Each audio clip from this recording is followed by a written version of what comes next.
You hear that, can't you? So, oh, it's working now. Okay, I don't have to shout. I kind of like shouting. I thought maybe I'd just kind of sing my sermon. That'd not be pretty. So, speaking of my sermon, I was going to speak about judgmentalism. And so, before I speak about being judgmental, I'm going to defend myself so that you're not judgmental. All right? So, I started to type out my sermon. And so, I get ready and I type out on my wonderful little computer, judgmentalism. And I get one of those lines under the word that says it's misspelled. And I thought, well, I know sometimes it says you're not supposed to have an E behind the G, so I'll just do that. So either spelling is correct, by the way, so I typed judgmentalism without the E. And guess what? I got a little line under my word. And I thought, well, I'm not too smart, but I'm smarter than that, I thought. So I went to the Merriam-Webster website and I typed in judgmentalism. The word you've entered isn't in the dictionary. Click on a spelling suggestion below or try again using the search bar. So I thought, well, okay, it's down in the list, right? You go down through the list, no judgmentalism. And I thought, well, I'm pretty sure that's a word because the act of being judgmental is judgmentalism. So I scratched my head and I typed it again, got the little line under my word. And I thought, something's not right.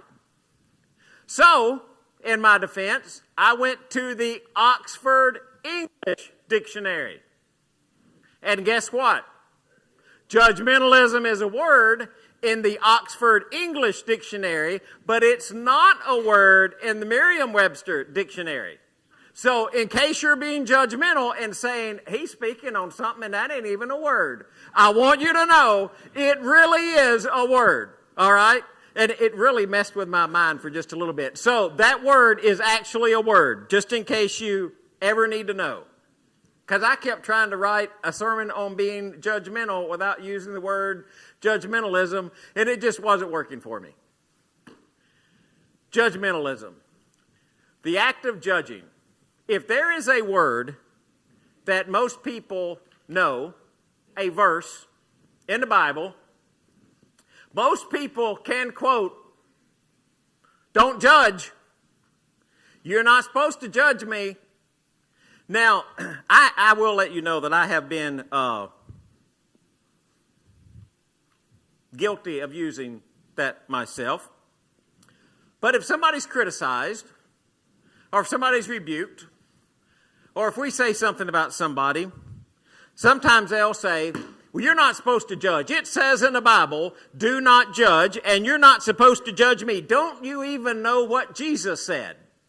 And I'm like, well, I thought I did. So we make that a blanket statement to cover everything that we don't want to hear. And that's kind of the key. The key is we kind of make it a blanket statement to cover all the things that we don't want to hear. So don't criticize, don't rebuke, don't correct. We'll say things like, who are you to tell me what to do? And who do you think you are to condemn my behavior? Don't you know that we're all sinners? So you don't condemn me and I won't condemn you, and you don't judge me and I won't judge you. Now, I want to try to make this as clear as I can. I think what Jesus meant is that Jesus forbids self-righteous, hypocritical judgment where we presume to speak for God. That's what I think Jesus is doing in those passages. Now, we're going to kind of break down those passages a little bit one by one, but here's what usually happens. What usually happens is most of us have an opinion. And I have opinions and you have opinions. And sometimes my opinions and your opinions aren't the same. And I don't know a good way to tell you that you're wrong, except that you just don't agree with my opinion, right? But we have opinions for a reason, and then what happens is in all of those multiple opinions, we get to a place where we believe our opinions to be correct. Now, I know you assume that your opinion is correct, right? Because if you didn't think that your opinion was correct, you would have a different opinion. Then what happens is we start to equate our opinions with truth. And we say the way that I view the world is the only way to view the world. And all of a sudden it moves from becoming opinion to becoming truth, and then we judge everybody in the world by our opinion. And then when you look out at that, it just permeates our culture. If I were to say this word to you, you would know what it means. This phrase, cancel culture. Now that's kind of a new phrase. Like when I was younger, I didn't know that, but I know it now. It's cancel culture. Now what does that mean? Cancel culture. That's okay, y'all can talk. What does it mean? And they just stare at me with a blank look, like nobody knows. We ain't never heard that word before, Craig. Yes, you have. What does it mean? You cancel things you don't like. So we'll cancel Clarksville Highway Livestream, or we'll cancel a store, or we'll cancel a person, and we'll just mark you off. Now, why do we mark them off? Why do we cancel? It's okay. Why do we cancel? You said something I don't like. You took a position that I didn't want you to take. You did something, and I just don't agree with what you're doing. So one group of people cancels another group of people because there's some kind of controversial view about some kind of subject, and we protest, and then we move past protesting, we start vandalizing and destroying property. And I think judgmentalism at its worst is destructive, and at its very best is hurtful. So what does Jesus have to say? You know, it's kind of interesting when you start looking, and you can look over at Matthew chapter 7 if you want to follow this in the text. I didn't put the words up there because the verse was too long. He says, "Do not judge so that you will not be judged. For in the same way you judge others, you will be judged, and with the measure you use, it will be measured to you. Why do you look at the splinter in your brother's eye and pay no attention to the beam in your own eye? How can you say to your brother, 'Let me take the splinter out of your eye,' when all the time there's a beam in your own eye? You hypocrite, first take the beam out of your own eye, then you can see clearly to remove the splinter from your brother's eye." So let's kind of break it down just little by little, just kind of phrase by phrase, just for a second. Do not judge. Does that mean that we're never supposed to judge anyone about anything? And the answer is no. And you know that because all you have to do is look at some other verses in the text. This is Jesus. Jesus says, "Do not judge," in Matthew 7. In John chapter 7, verse 24, he says, "Do not judge according to appearance, but judge with righteous judgment." So he says, do not judge, and then he says, judge. Is he contradicting himself? No, he's talking about how you judge. You know what's happening in that text? Jesus has been doing miracles, and they're trying to figure out who Jesus is. So some of them come along and say, you know what? I think he's the Messiah. I think he's the Son of God. And some other people were saying, oh, no, he's not the Son of God. He does that because he's got a demon. And Jesus is responding to that. And he says, so when you judge, don't judge according to appearance. Judge with righteous judgment. Judge in the right way. In 1 Corinthians, Paul is writing to the church in Corinth, and he says, for what do I have to do with judging outsiders? Do you not judge those who are within the church? Okay, so now we've got a verse in 1 Corinthians, and Paul is saying, well, those within the church, you're supposed to be judging those. And there's a moral issue that's happening, and we'll come back to that verse in just a second. And then in 1 John, beloved, do not believe every spirit, but test the spirits to see whether they are from God. So if a teaching comes into the church, we're supposed to test the spirit, which is we judge the spirit. We try to judge, is the person who is giving that message, is that God's message, or does that message come from somewhere else? And then there's this little qualifier on it, do not judge so that you will not be judged. Wow, wouldn't that be cool? Wouldn't it be cool if we never judged, nobody would ever judge us? Well, it's not going to work that way, does it? And you're going to be judged anyway, because at the last day, God is going to judge you. Each one of us will be judged at the final judgment. So when Paul gives instructions, for example, about people in the church like elders and deacons, and there's this list of this is what a person is supposed to be like to fill this role, do we judge to see if that person is that type of person that fulfills those types of qualifications to be in that type of role? Well, sure we do. So if we take Jesus' statement, don't judge, and just make it a big blanket statement, what happens is we don't really understand what Jesus is trying to get across to us. The way you judge is the way you're going to be judged. And the measure you use is the measure that's going to be measured against you. If you judge harshly, you're going to be judged harshly. If you judge with compassion, you're going to be judged with compassion. The implication is that God will reflect in His judgment what your heart is in your judgment. It's the whole idea about the splinter and the beam, right? It's the whole idea. It's not just that it's the splinter and the beam. The beam is something that's really big, right? I mean, you think about a beam. Have y'all ever been down in the youth room and looked around? So one time in there, we were looking down in the youth room, and we were trying to decide what we could remodel. Now, I don't remember which youth minister it was, Jeff. It might have been you. I don't remember. I don't remember which youth minister it was, or every time we remodel, right? So I don't remember what we were going to remodel down there, but we were looking. If you look downstairs, it's got like in the ceiling, it has these. They look like beams, right? They come down. And they were looking at the ceiling and said, why don't we just take those out and make that ceiling flat all the way across there? That's what we should do. We should just flatten that out, and we won't have those two things that come down on the ceiling. We used to hang T-shirts on them and pictures on them. Anything hung on them now? Yeah, got something hung on them now? Something hung on them now? Anybody know why you can't take those two things out? That's what holds all of the water in this baptistry up. There are two steel beams that are across there.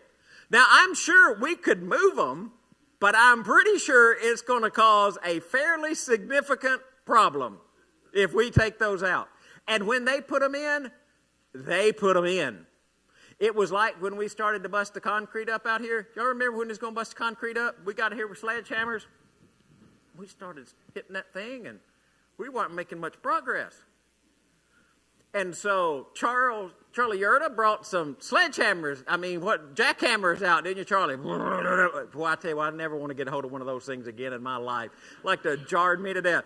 But I got out there because I'm the preacher. Right? I'm supposed to help. They wouldn't let me go get milkshakes. Going to use a jackhammer. It was about to kill me. And we weren't making much progress. And I thought, goodness gracious. That concrete was thick. I asked Mr. Carl Chambliss one time, I said, Mr. Carl, that concrete y'all poured on the side of the building, I said, that was thick. We'd like to never got that up. He said, yeah, I just told them to go in there and pour it till it was level. I was like, well, it worked. I don't know what point I was trying to make with that. So, but it's like something big, like a beam, right? So the problem is when we go out and we start to judge people, and we judge people, but we don't see our own faults. We don't see what's wrong with ourselves. And what happens is that starts to cause dissension and hurt. See, a lot of times we judge in matters of opinion. Romans chapter 14 is a great example. Some people are eating meat, and some people are only eating vegetables. Now, Paul has addressed this before in a couple of chapters before, when he's talking about meat sacrificed to idols. And the question was, well, can you eat meat sacrificed to an idol? Because if it was sacrificed up there at an idol's temple, then it got down to the meat market, and you buy it down at the meat market, is it okay to take that meat and eat that at your house? But this is a different question. This is a question about meat and vegetables. And there were some people who were just vegetarian. Now, we have people in our culture who are just vegetarian. I'm not one of them. I love a rack of ribs as much as anybody in this world can love a rack of ribs, right? So I am, just to make sure you know, if we're talking about meat eaters or vegetarians, I'm a meat eater, all right? just let you know which side of the argument I'm on. But you had vegetarians in their society. Now, for us, a lot of times it may be health issues, or maybe we're on a diet, or we just don't like to eat. One of the issues there, if you were Jewish, was could you find someone who prepared your meat the proper way? I mean, could you find a kosher butcher? Can you find someone who prepared it a certain way? And if they didn't prepare it a certain way, then in your thought, it would have been unclean, and you have not wanted to eat unclean things, so you would just have avoided it because you don't know. And that's one possible scenario. So you've got this situation going on, and you've got some people eating vegetables, and you got some people who just eat meat, and we're fussing and complaining about that. And in addition, there are special days. Like, have you known anybody where you like celebrate a day, but they won't celebrate a day? And so then there becomes a theological dispute about that. There was a gentleman that I haven't seen him in years and years and years, but he would write a little article every year about why we shouldn't celebrate Easter. He just did not think we should ever celebrate Easter, you know, with like hiding Easter eggs and stuff like that. And we shouldn't celebrate Christmas. And he was just opposed to celebrating holidays that we celebrate as holidays. And so he was telling me, well, you shouldn't do it. And I said, well, I can choose to do it if I want to, but I'm not going to force you to do it. And then there are special days and special times. And the church is trying to figure out how do you get all of those different opinions together. And then they kind of started moving, evidently, if you look at Romans 14, from questions about opinions to somebody wanted their way. And we're going to destroy the church over what we eat. Or a special day. It was like, no, we don't do that. We understand that our opinions are just that. They are opinions. You know what we do in our world? Now, what Paul does in his world is he says, don't do something that causes your weak brother to sin. I read that and I try to put it in the lens of the culture that I live in, and I think what we would probably say in our world is you ought to tell them weak people to get strong. They ought to just straighten up. They ought to get where they know as much as we know. You know, when Paul's talking about this, he's not talking weak and somebody that's got a wishy-washy faith. He's just talking about someone who hasn't quite gone through the process yet of trying to figure out all the different things that are eaten, all the special days. He hadn't worked all of those things out in his mind. Doesn't mean that they didn't understand the core concept of Jesus and his sacrifice. They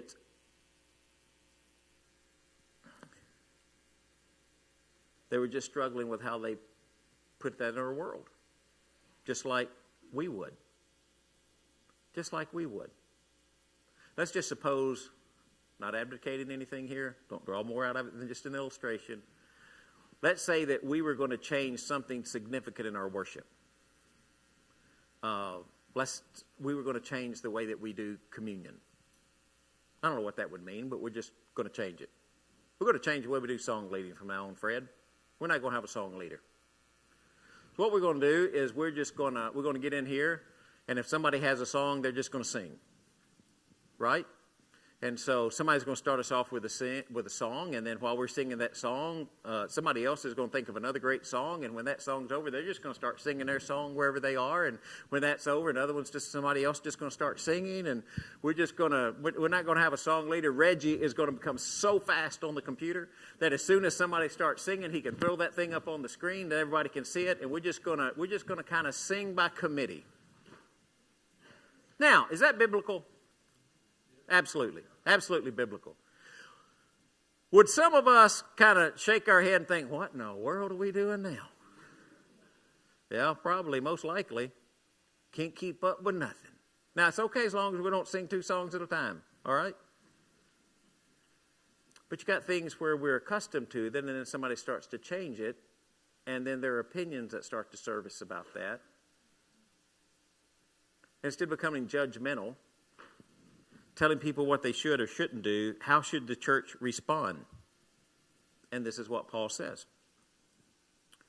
Why do you judge your brother? Why do you regard your brother with contempt? We will all stand before the judgment seat of God, for it is written, as I live, says the Lord, every knee will bow to me, and every tongue will give praise to God. So then each one of us will give an account of himself to God. Therefore, let us not judge one another anymore, but rather determine this, not to put an obstacle or a stumbling block in a brother's way. What if instead of being judgmental, we were so concerned about the spiritual health and the feeling of someone else that we put their needs above our needs? But what we struggle with as human beings, and I struggle with it just the way that you struggle with it, and let's not say we don't, because we do, when it gets right down to it, I really like things just to be done my way. And as long as y'all do everything my way, we won't have any kind of issue. Right? But no, we don't judge in that way. Then there's matters of behavior. Boy, these get tough, don't they? These get tough. We don't want to be judgmental. We definitely don't want to be self-righteous. We don't want to hold ourselves up as the example of godly living, because we know deep down we all have sin. We're all sinners. We all have our own struggles. And if I want to find fault with you, I am pretty sure very, very quickly you can find fault with me. So we want to be understanding and loving and patient and kind. Yet sometimes in matters of behavior, 1 Corinthians 5 being an example, there are times that we judge according to Scripture. That we're trying to maintain the integrity and the holiness of the church, that we see someone doing something that is an ungodly behavior and we have to call that out. We have to go and talk to them about it, not in a way to be ugly or mean or judgmental or in a way to be harsh. In fact, Paul even in another passage says, do it with mercy and compassion, gently. And when that type of judgmentalism occurs, it's not based on what we think, it's based on what God thinks. It's not done to hurt someone, it's done to cause someone to turn back toward God, to remove some cancer of sin from their life. But when we do that, people say, well, who are you to judge me? Don't you know you're a sinner just like I'm a sinner? Yeah, we do. We do. But we also know that sometimes with matters of behavior, remember that passage we read from Paul, who are you to judge those outside the church? Judge those inside the church. Because we are inside the church, we're part of God's family, we hold ourselves to a higher standard of living. We hold ourselves to living according to the teachings of Jesus. So sometimes when we talk about judgmentalism, we're talking about like a church makes a statement, or we go to someone to try to get them back on the right path, and it just instances where we're called on to judge. And sometimes it's matters of doctrine, right? You test the Spirit to make sure the Spirit really comes from God. There are lines in the sand that you draw with theology. Now, we're not going to talk about all of Greg's lines in the sand of theology, okay? To be very honest with you, I don't have that many. I do have one that I'll tell you this morning. Who is the spirit of the Antichrist? Y'all can answer, it's okay. Who's the spirit of the Antichrist? The one who denies that Jesus came in the flesh. And not only have you heard that there is an Antichrist, even John writes, but now many Antichrists have gone out into the world. You want to talk about theological positions that I'm unwilling to compromise on? I'm unwilling to compromise on the theological position that Jesus was the Son of God who came in the flesh and died on the cross for the sins of the people. I will not deviate from that statement. We can talk about a lot of other things, and we can have opinions about a lot of other things, but that one is not an opinion matter to me. That one is one that is a line in the sand Do not cross that line in the sand. So someone comes in and they start teaching a teaching that's not in accordance with Jesus is the Son of God who came in the flesh. You know what we should do as a church? We should judge that teaching, and we should ask that person not to teach that in this church. We're called on to judge. So we get to a statement like Matthew chapter 7, and we say, don't judge. You're not supposed to judge me. I know what we're not supposed to do. We're not supposed to be hateful or hurtful. We're not supposed to judge with a lack of compassion or understanding or grace, without trying to put ourselves in the shoes of the person that we have a disagreement with. And I know I'm also called on, not just me, and you throw the elders under this umbrella, and maybe we throw the deacons under this umbrella, but the umbrella is a lot bigger than that. You need to throw every one of you under this umbrella. You know, there is an umbrella in the church that what we're called on to do is to help each one become more holy, godly, Christ-centered people. And sometimes we need to remind each other who we are. Or maybe you know something because of your relationship with somebody in this auditorium. You can have a conversation with them that nobody else in this auditorium could have with them. And sometimes in those situations you sit down and say, look, there's something that bothers me. But when you judge, remember that the way that you judge is the way that you'll be judged. And never judge without recognizing your own fault and your own sin, so that you can judge in a way that is gentle and compassionate and kind. Ultimately, every one of us will stand in front of a judge. And we will all give an account for what we have done in this body, our works, whether they are good or bad. So when we find ourselves in those positions, how about if we judge and relate to one another the way that we would want Jesus to judge and relate to us? All sinners? Absolutely. However,